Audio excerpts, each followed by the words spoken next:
Hello friends, study class 0.2 में आपका स्वागत है। I am Sonu. दोस्तों, आज हम बात करेंगे क्लास 12 हिस्ट्री, अध्याय 13, महात्मा गांधी और राष्ट्रीय आंदोलन, सविनय अवज्ञा और उससे आगे।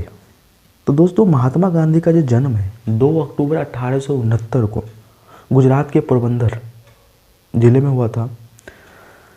राष्ट्रवाद का मतलब होता है देश, वाद माने होता है विचार के इतिहास में पर्याय एक अकेले व्यक्ति को राष्ट्र निर्माण के साथ जोड़ करके देखा जाता है।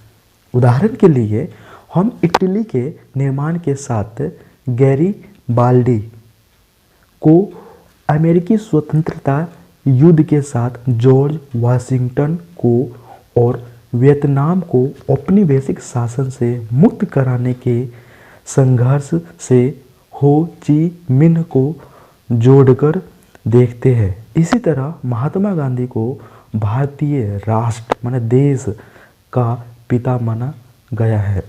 चूँकि गांधी जी स्वतंत्रता संघर्ष में भाग लेने वाले सभी नेताओं में सर्वाधिक प्रभावशाली थे, ताकतवर थे, इनको बातों को माना जाता था और सम्मानित है। अतः उन्हें दिया गया उपयुक्त विश्लेषण गलत नहीं है। हालांकि वाशिंगटन अथवा हो ची मिन्ह की तरह महात्मा गांधी का राजनीतिक जीवन वृत्त उस समाज ने ही संभाला और नियंत्रित किया जिस समाज में वे रहते थे। कोई व्यक्ति चाहे कितना ही महान क्यों ना हो, माने कोई व्यक्ति चाहे कितना महान क्यों ना हो, वह न केवल इतिहास बनाता है बल्कि स्वयं भी इतिहास द्वारा बनाया जाता है। आगे देखते हैं दोस्तों, क्या है आपका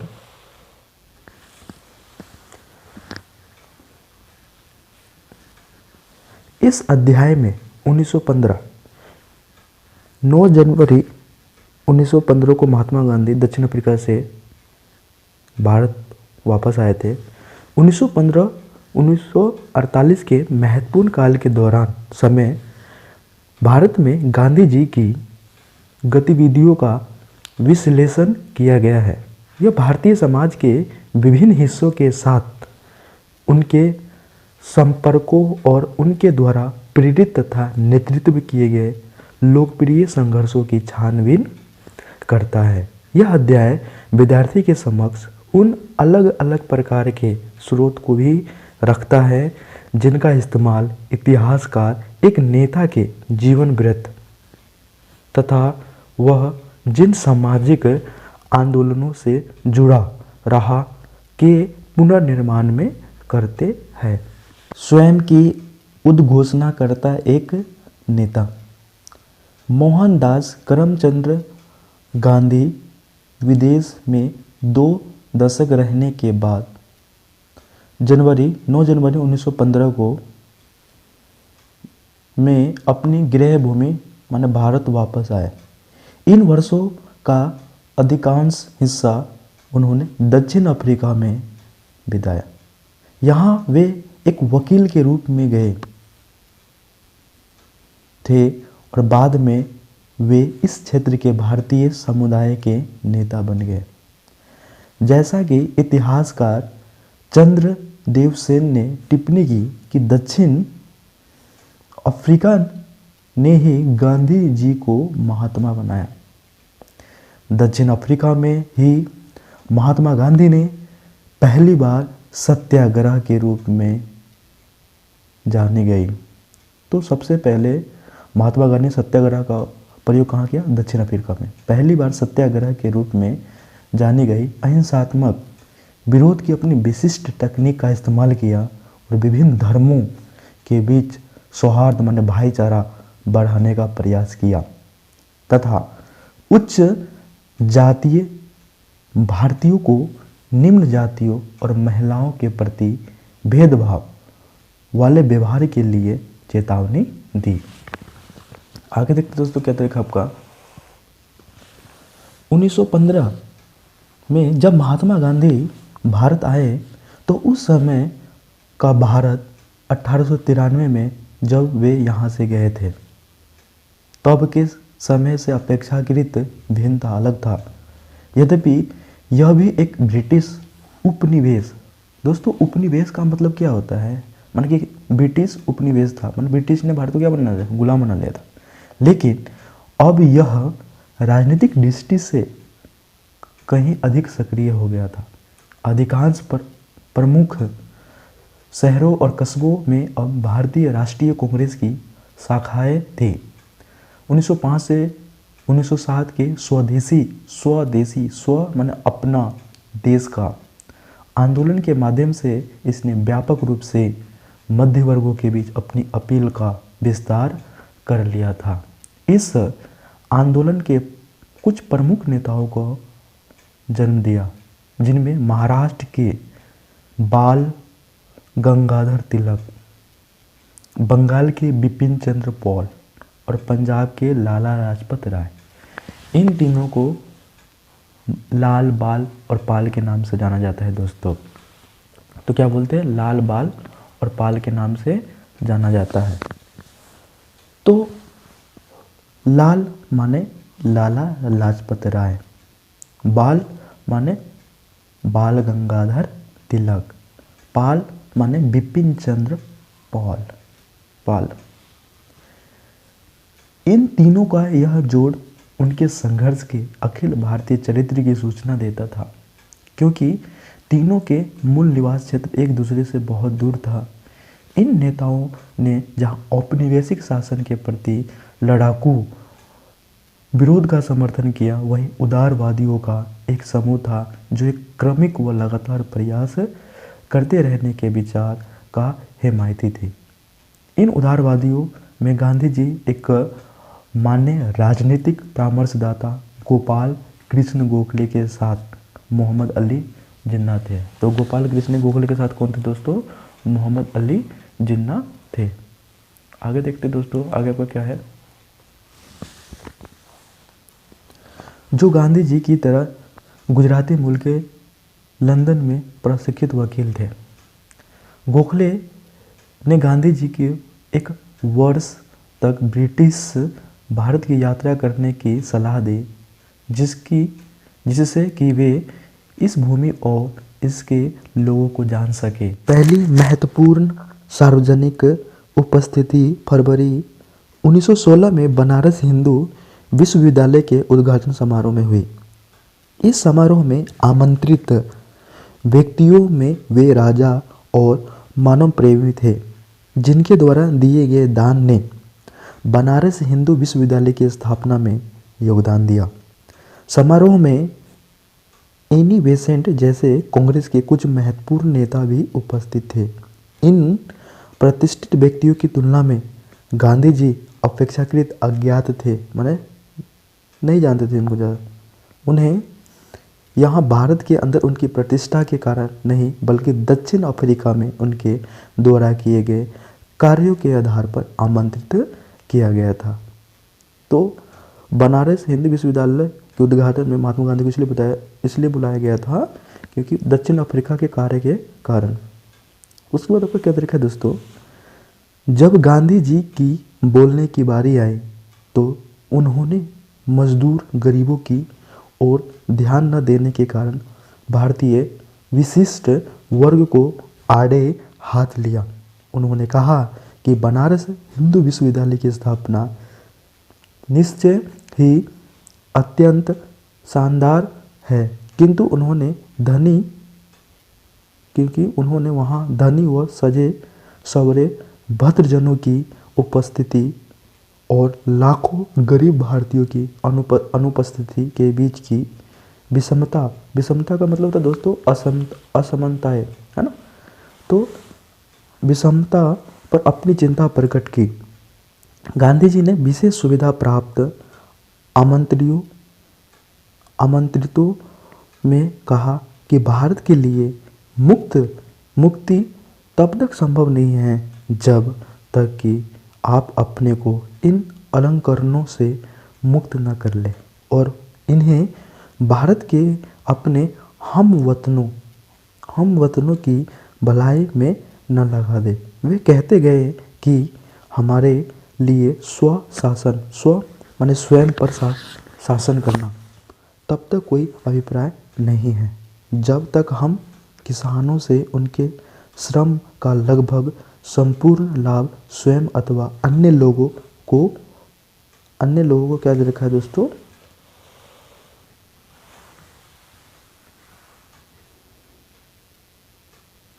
अन्य लोगों को ले लेने की अनुमति देते रहेंगे।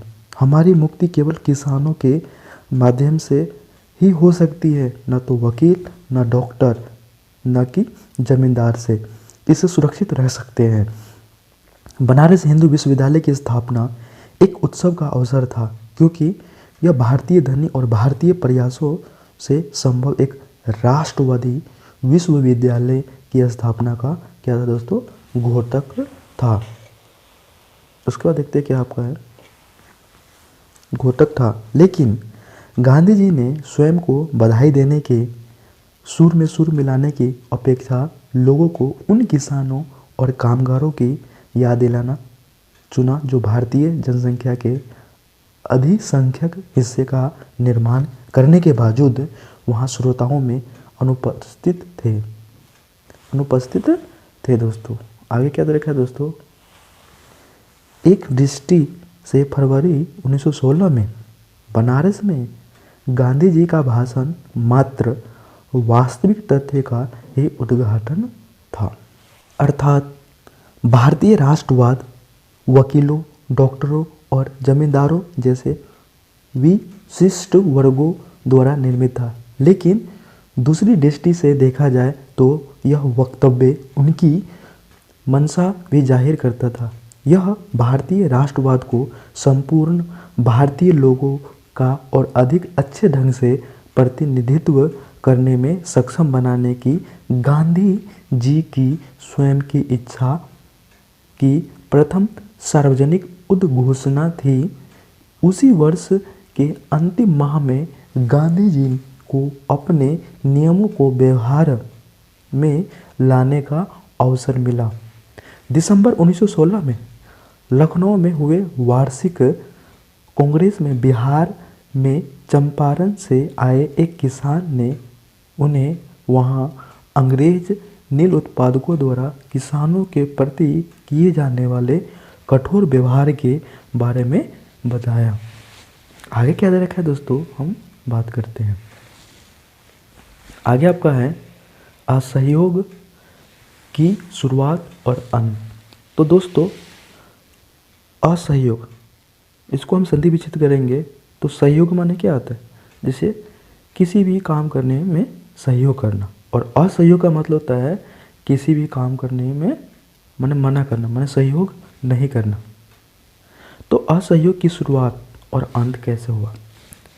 1917 माने चंपारण का अधिकांश समय महात्मा गांधी को किसानों के लिए काश्तकारी की सुरक्षा के साथ साथ अपनी पसंद की फसल उपजाने की आज़ादी दिलाने में बीता। अगले वर्ष यानी 1918 में गांधी जी गुजरात के अपने गृह राज्य में 2 अभियान में जुड़ गए, संलग्न हो गए। सबसे पहले उन्होंने अहमदाबाद के एक श्रम विवाद में हस्तक्षेप कर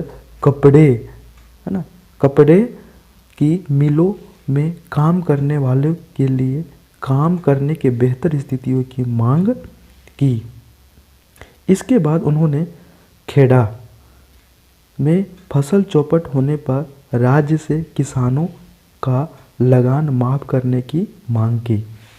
आगे क्या दे रखा है दोस्तों, वो बात करते हैं हम।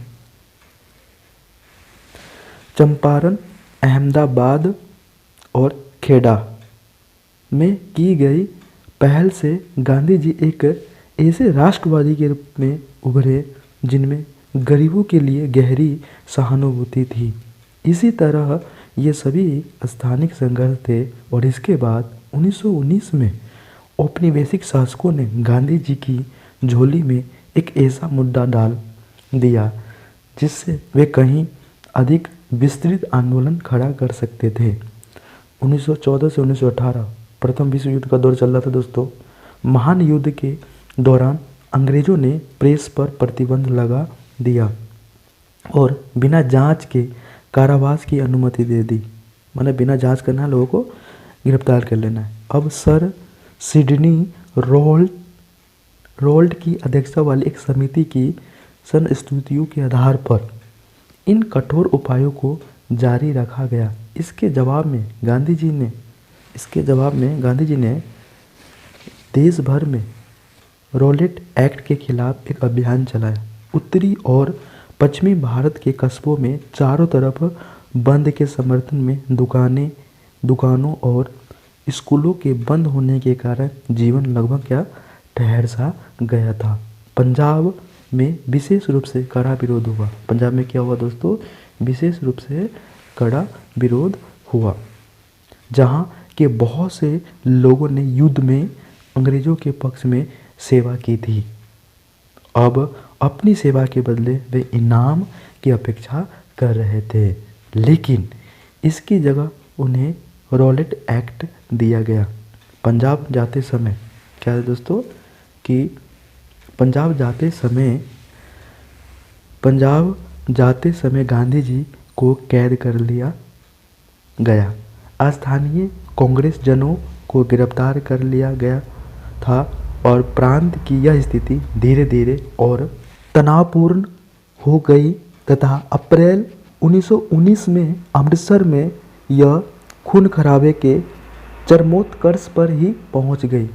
तो दोस्तों 13 अप्रैल 1919 को जलियांवाला हत्याकांड हुआ था, जब एक अंग्रेज ब्रिगेडियर ने एक राष्ट्रवादी सभा पर गोली चलाने का हुक्म दिया। तब जलियांवाला बाग हत्याकांड के नाम से जाने गए इस हत्याकांड में 400 से अधिक लोग मारे गए। तो दोस्तों 13 अप्रैल 1919 को जलियांवाला हत्याकांड हुआ था अमृतसर में। तो जनरल डायर ने वहाँ जो लोगों पर अंधाधुंध गोलियां चलवा दिया था। रॉलेट एक्ट है ना, रॉलेट सत्याग्रह से ही गांधी जी एक सच्चे राष्ट्रीय नेता बन गए। इसकी सफलता से उत्साहित होकर के गांधी जी ने अंग्रेजी शासन के खिलाफ असहयोग अभियान की मांग कर दी। जो भारतीय उपनिवेशवाद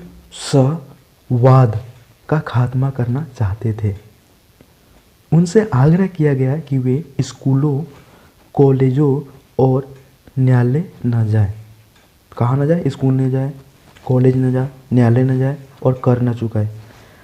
संक्षेप में सभी को अंग्रेजी सरकार के साथ सभी ऐच्छिक संबंधों के परित्याग का पालन करने को कहा गया।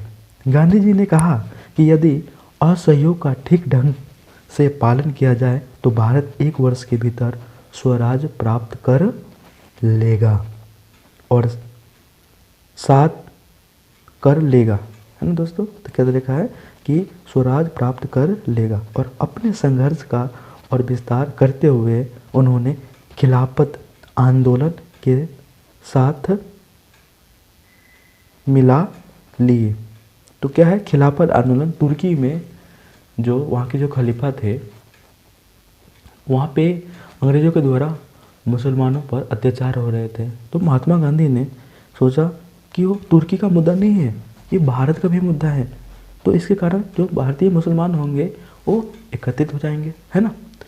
तो उन्होंने खिलाफत आंदोलन के साथ हाथ मिला लिए, जो हाल ही में तुर्की शासक, है ना, तुर्की के जो शासक थे कमाल अतातुर्क द्वारा समाप्त किए गए थे। तो क्या है दोस्तों कि अतातुर्क द्वारा समाप्त किए गए थे और सर्व इस्लामाबाद के प्रतीक खलीफा की पुनर्स्थापना की मांग कर रहा था। एक लोकप्रिय आंदोलन की तैयारी, क्या दे रखा है दोस्तों? एक लोकप्रिय आंदोलन की तैयारी, उसके बारे में हम बात करते हैं। तो दोस्तों जो इम्पोर्टेंट पॉइंट है वही हम टच करेंगे। तो गांधी जी ने यह आशा की कि असहयोग के खिलाफ के साथ मिलाने से भारत के 2 प्रमुख धार्मिक समुदाय हिंदू और मुसलमान मिल करके अपनी वे सिख शासन का अंत कर देंगे। इन आंदोलनों ने निश्चय ही एक लोकप्रिय कार्रवाई के बहाव को उन्मुक्त कर दिया था। और ये चीज़ें औपनिवेशिक भारत में बिल्कुल ही अभूतपूर्व थी। विद्यार्थियों ने सरकार द्वारा चलाए जा रहे स्कूलों और कॉलेजों में जाना छोड़ दिया। वकीलों ने अदालत में जाने से मना कर दिया। सभी प्रोटेस्ट कर रहे हैं। कई कस्बों और नगरों में श्रमिक वर्ग हड़ताल पर चला गया। सरकारी आंकड़े के मुताबिक 1921 में 396 हड़तालें हुए, जिनमें 6 लाख श्रमिक शामिल थे और इससे 70 लाख कार्य दिवसों का नुकसान हुआ। माने 70 लाख दिवस मैंने दिन में जो काम करने थे वो क्या हो गया, नुकसान हो गया। देहात और असंतोष से आंदोलित हो रहा था। उत्तरी आंध्र की पहाड़ी जनजातियों में वन कानूनों की अवहेलना कर दी। आगे देखते दोस्तों, अवध के किसानों ने कर नहीं चुकाए और कुमाऊं की किसानों ने औपनिवेशिक अधिकारियों का सामान ढोने से मना कर दिया। इन विरोध आंदोलनों को कभी कभी स्थानीय राष्ट्रवादी नेतृत्व की अवज्ञा करते हुए कार्यान्वित किया गया।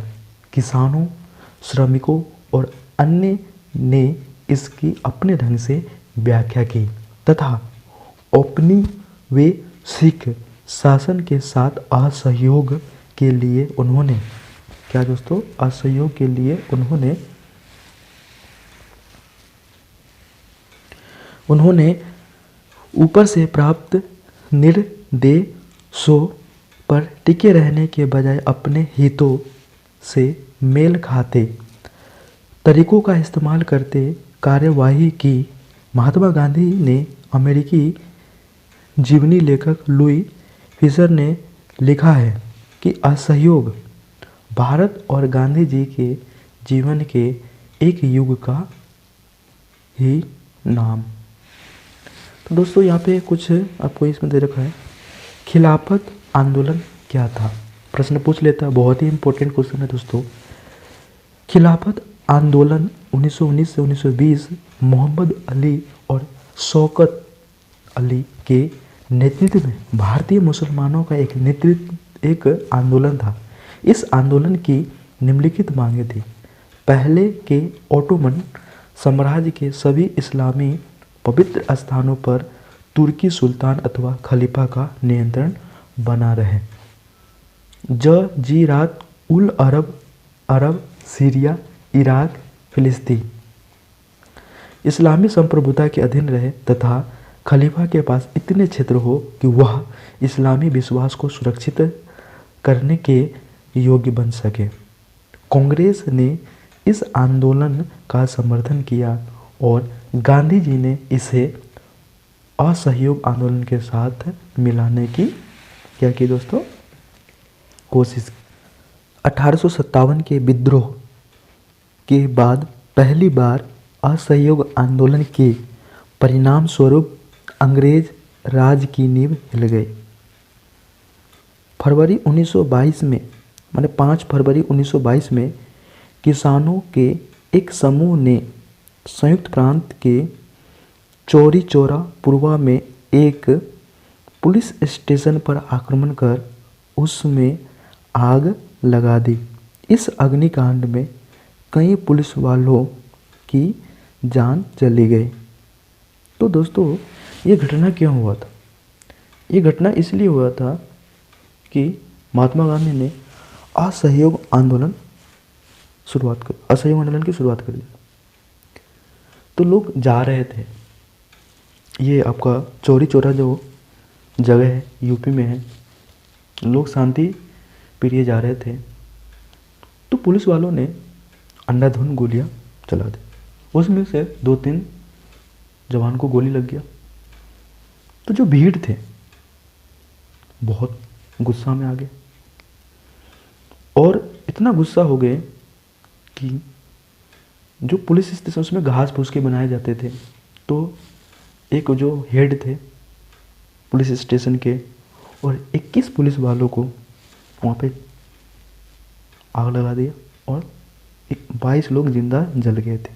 तो 5 फरवरी 1922 को चोरी चौरा की घटना, इसको चौरा या चोरी भी बोलते हैं या चोरी चौरा बोलो, बात सेम ही है, तो इस घटना का नाम से जाना जाता है। इस अग्निकांड में कई पुलिस वालों की जान चली गई। हिंसा की इस कार्यवाही से गांधी जी को यह आंदोलन तत्काल वापस लेना पड़ा। तो जैसे हिंसा हुआ, गांधी जी ने आंदोलन को वापस ले लिया। उन्होंने जोर दिया कि किसी भी तरह की उत्तेजना को निहत्थे और एक तरह से भीड़ की दया पर निर्भर व्यक्तियों की घृणित हत्या के आधार पर उचित नहीं ठहराया जा सकता। असहयोग आंदोलन के दौरान हजारों भारतीयों को जेल में डाल दिया। स्वयं गांधी जी को मार्च 1922 में राजद्रोह के आरोप में गिरफ्तार कर लिया और उन पर जांच की कार्रवाई की अध्यक्षता करने वाले जज जस्टिस C.N. ब्रूमफील्ड ने उन्हें सजा सुनाते समय एक महत्वपूर्ण भाषण दी। जज ने टिप्पणी की कि इस तथ्य को नकारना असंभव होगा कि मैंने आज तक जिनकी जांच की तथा करूंगा, आप उनसे भिन्न श्रेणी के हैं। इस तथ्य को नकारना असंभव होगा कि आपके लाखों देशवासियों की दृष्टि में आप एक महान देशभक्त और नेता है।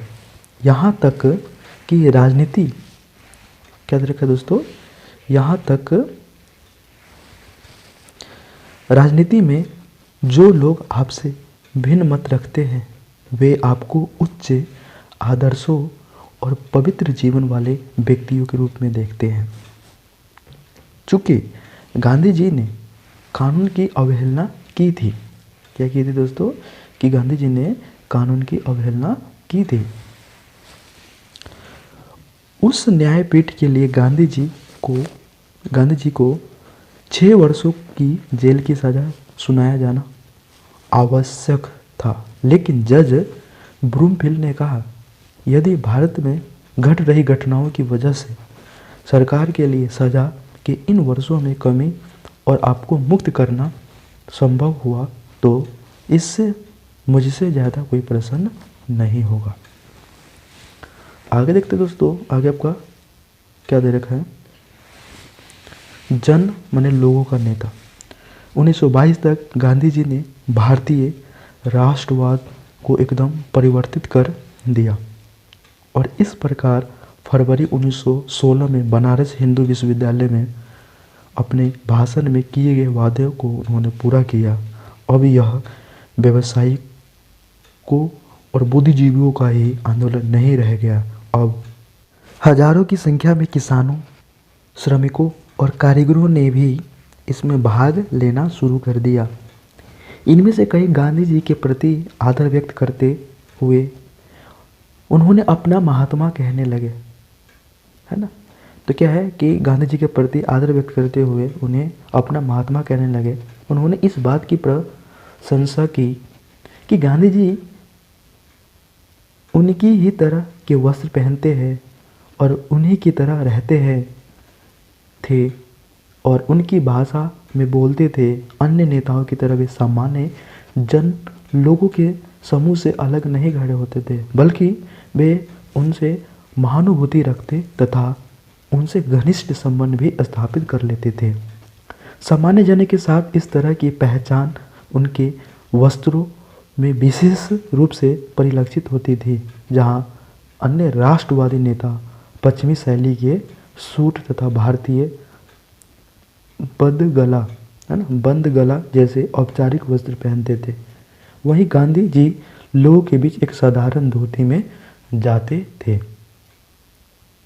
तो इस बीच प्रत्येक दिन का कुछ हिस्सा वे चरखा चलाने में बिताते थे और अन्य राष्ट्रवादियों को भी उन्होंने ऐसा करने के लिए प्रोत्साहित किया। सूत कटाई के कार्य ने गांधी जी को पारंपरिक जाति व्यवस्था में प्रचलित मानसिक श्रम और शारीरिक श्रम की दीवार को तोड़ने में मदद दी थी।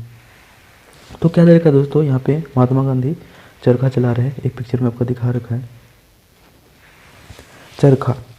महात्मा गांधी आधुनिक युग जिसमें मशीनों ने मानव को गुलाम बना करके श्रम को हटा दिया है कि घोर आलोचक थे। उन्होंने चरखा को एक ऐसे मानव समाज के प्रतीक रूप में देखा है जिसमें मशीनों और प्रौद्योगिकी को बहुत महामंडित नहीं किया जाएगा। इससे भी अधिक चरखा गरीबों को पूरक आमदनी प्रदान कर सकता था, उन्हें स्वावलंबी बना सकता था। मेरी आपत्ति मशीन के प्रति सनक से है। यह सनक श्रम बचाने वाले मशीनरियों के लिए ये अब तक श्रम बचाते रहेंगे जब तक कि हजारों लोग बिना काम के और भूखे से मरने के लिए सड़कों पर न फेंक दिया जाए। मैं मानव समुदाय के किसी एक हिस्से के लिए नहीं बल्कि सभी के लिए समय और श्रम बचाना चाहता हूँ। मैं धन का केंद्रीकरण कुछ ही लोगों के हाथ में नहीं बल्कि सभी के हाथों में करना चाहता हूँ। तो बहुत बड़ी बात इसमें है दोस्तों। यंग इंडिया उसने पुस्तक लिखा था। क्या देखा आपको दोस्तों, बात करते हैं। खद्दर मशीनरी को नष्ट नहीं करना चाहता बल्कि यह इसके प्रयोग को नियमित करता है और इसके विकास को नियंत्रित करता है।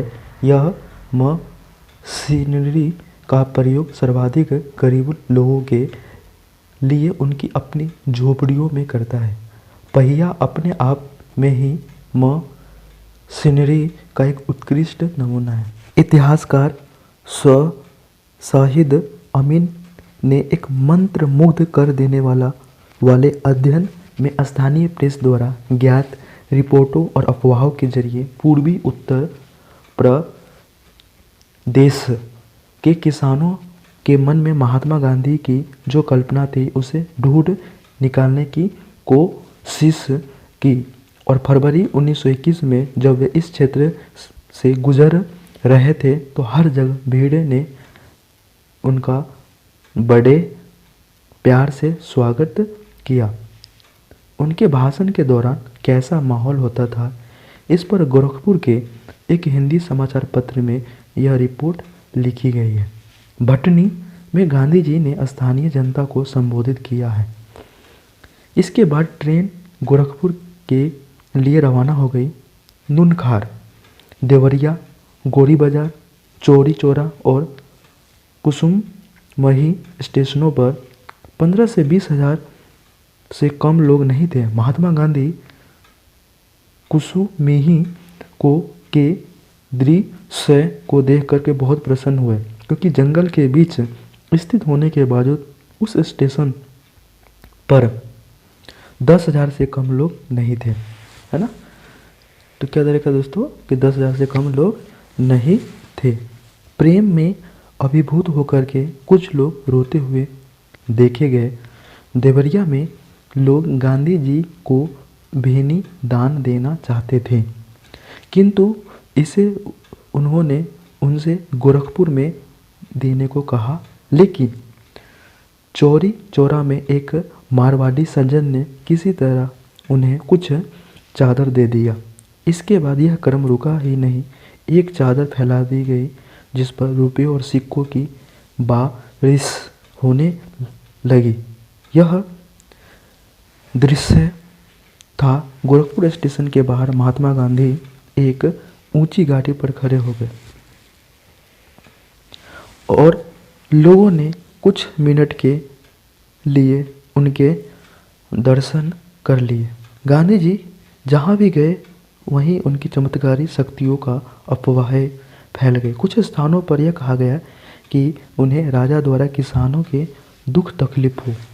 तो क्या है दोस्तों कि राजा द्वारा किसानों को दुख तकलीफ़ों में सुधार के लिए भेजा गया है तथा उनके पास सभी स्थानीय अधिकारियों के निर्देशों को अस्वीकृत करने की शक्ति है। कुछ अन्य स्थानों पर यह दावा किया गया कि गांधी जी की शक्ति अंग्रेज बादशाह से उत्कृष्ट है और यह उनके आने से अपनी वैश्विक शासक जिले से भाग जाएंगे। गांधी जी का विरोध करने वाले के लिए भयंकर परिणाम की बात बताती कहानियाँ भी थी। इस तरह की अफवाहें फैली कि गांधी जी की आलोचना करने वाले गांव के लोगों के घर रहस्यात्मक रूप से गिर गए हैं। तो क्या है दोस्तों कि इस तरह अफवाह फैली कि गांधी जी की आलोचना करने वाले गांव के लोगों के घर रहस्यात्मक रूप से गिर गए अथवा उनकी फसल चौपट हो गई है। गांधी बाबा, गांधी महाराज अथवा सामान्य महात्मा जैसे अलग अलग नामों से ज्ञात गांधी जी भारतीय किसान के लिए एक उदाहरण के समान थे, जो उनकी ऊंची करों और दमनात्मक अधिकारियों से सुरक्षा करने वाले और उनके जीवन में मान मर्यादा और स्वायत्तता वापस लाने वाले थे। गरीबों विशेषकर किसानों के बीच गांधी जी की जाति से महात्मा गांधी एक व्यापारी व पेशे से वकील थे, लेकिन उनकी सादी जीवन शैली तथा हाथों से काम करने के प्रति उनके लगाव की वजह से वे गरीब श्रमिकों के प्रति बहुत अधिक सहानुभूति रखते थे तथा वे बदले में वे लोग गांधी जी से सहानुभूति रखते थे। तो दोस्तों जो इम्पोर्टेंट पॉइंट है वही हम टच करते हैं। अगला जो पॉइंट आपका दे रखा है इसमें, भारत के विभिन्न भागों में कांग्रेस की नई शाखाएं खोली गई। रजवाड़ों में राष्ट्रवादी सिद्धांत को बढ़ावा देने के लिए प्रजा मंडलों की एक श्रृंखला स्थापित की गई। गांधी जी ने राष्ट्रवादी संदेश का संचार शासकों की अंग्रेजी भाषा की जगह मातृभाषा में करने को प्रोत्साहित किया। इस प्रकार अंग्रेज की प्रांतीय समितियां ब्रिटिश भारत के कृत्रिम सीमाओं की अपेक्षा भाषाई क्षेत्र पर क्या थे दोस्तों, आधारित थी। तो अगला पॉइंट हम यहाँ से बात करते हैं दोस्तों, इम्पोर्टेंट पॉइंट की बात करेंगे।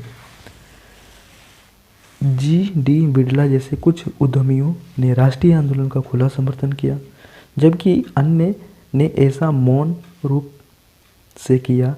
इस प्रकार गांधी जी ने प्रशंसकों में गरीब किसानों और धनी उद्योगपति दोनों ही थे। हालांकि किसानों द्वारा गांधी जी का अनुकरण करने के कारण उद्योगपतियों के कारण से कुछ भिन्न और संभवतः परस्पर विरोधी थे। आगे बात करते हैं दोस्तों, 1917 और 1922 के बीच भारतीयों के एक बहुत ही प्रतिभाशाली वर्ग ने स्वयं को गांधी जी से जोड़ लिया। इनमें महादेव देसाई, वल्लभ भाई पटेल, जे.बी. कृपलानी, सुभाष चंद्र बोस, अबुल कलाम आज़ाद, जवाहरलाल नेहरू, सरोजिनी नायडू, गोविंद वल्लभ पंत और सी राजगोपालाचारी शामिल थे। महात्मा गांधी फरवरी 1924 में जेल से रिहा हो गए।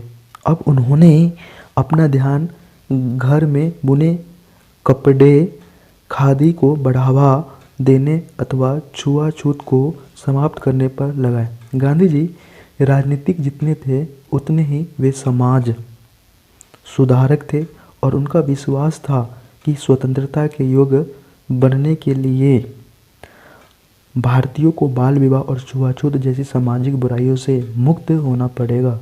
एक मत के भारतीयों को दूसरे मत के भारतीयों के लिए सच्चा संयम लाना होगा और इस प्रकार उन्होंने हिंदू मुसलमानों के बीच सौहार्द माने भाईचारा पर बल दिया।